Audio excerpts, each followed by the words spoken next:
Is Anastasius a librarian overhyped by the Orthodox? Yes. I mean, just like this is like the type of thing you can figure out on Wikipedia. Like, just look up Anastasius the librarian, or really, and this is a fun one, anti-Pope Anastasius the librarian.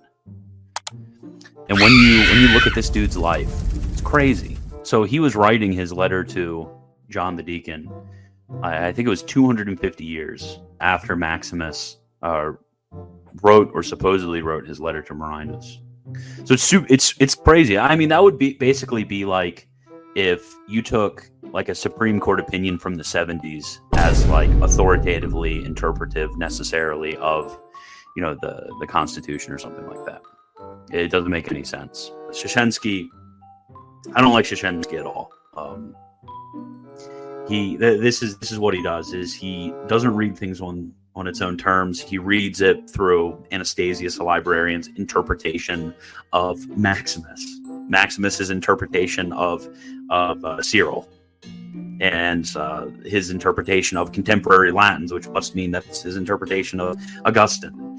It's so conjectural, it's crazy. Which, you know, it's kind of fun. You know, how many layers deep this gets is it's an interpretation, which is an uncertain reading of Anastasius the librarian, which is an interpretation of Saint Maximus the Confessor's letter to Marinus.